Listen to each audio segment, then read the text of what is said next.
कहते हैं किन्नरों की दुआओं में बहुत ताकत होती है। इनके आशीर्वाद से हमारे जीवन के बड़े से बड़े कष्ट दूर हो जाते हैं।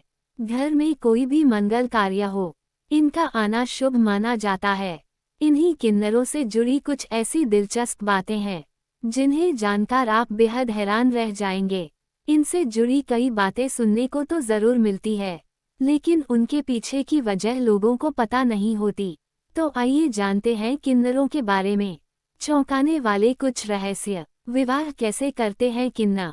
आम लोगों की तरह किन्नर भी विवाह करते हैं, लेकिन इनका वैवाहिक जीवन केवल एक दिन का होता है, क्योंकि अगले दिन इनके पति की मृत्यु हो जाती है। दरअसल किन्नर अपने आराध्य देव अरावन से विवाह करते हैं, और ऐसी मान्यता है कि विवाह के ठीक अगले दिन अरावन देवता की मौत हो जाती है। इतना ही नहीं, किन्नर समाज में जब भी किसी नए सदस्य का आगमन होता है तो ये उसे उत्सव की तरह मनाते हैं, जिसमें नाच गाना खाना पीना सब होता है। श्री राम से मिला था ये आशीर्वाद। कहते हैं जब प्रभु श्री राम 14 वर्षों का वनवास काटने जा रहे थे, तब पूरी प्रजा के साथ साथ किन्नर समाज भी उनके पीछे जा रहा था। तब श्री राम ने सभी को वापस लौटने का आदेश दिया और खुद वनवास के लिए चले गए। किंतु जब वे वापस लौटकर आए तो उन्होंने देखा कि सभी किन्नर उनका उसी स्थान पर इंतजार कर रहे थे।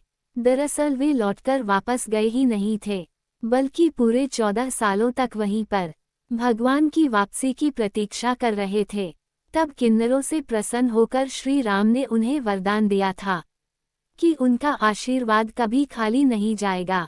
अगर आपके वैवाहिक जीवन में परेशानियां आ रही है तो उसे दूर करने के लिए आप किसी किन्नर को बुधवार के दिन श्रृंगार का पूरा सामान दान करें। इनके आशीर्वाद से आपकी समस्या जरूर दूर होगी। कुछ चीजें ऐसी होती हैं जिनका दान भूलकर भी किन्नरों को नहीं करना चाहिए, जैसे स्टील का बर्तन, पुराने कपड़े, तेल और प्लास्टिक से बनी। ऐसा करने से घर की सुख और शांति भंग होती है। साथ ही घर के लोग तरह तरह के रोग से पीड़ित रहते हैं।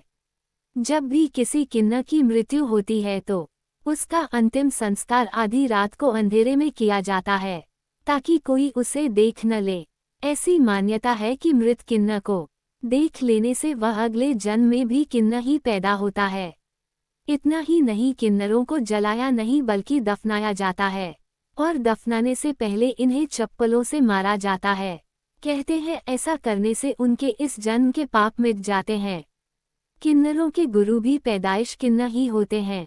कहते हैं कि इन्हें पहले ही इस बात का पता चल जाता है कि इनके किस शिष्य की मृत्यु कब होगी। इतना ही नहीं, कुंभ के मेले में भी किन्नर समुदाय सम्मिलित होता है। तो दोस्तों, ये कहानी आपको कैसी लगी? अच्छे लगे तो लाइक शेयर जरूर करना और कमेंट करके जरूर बताना। धन्यवाद।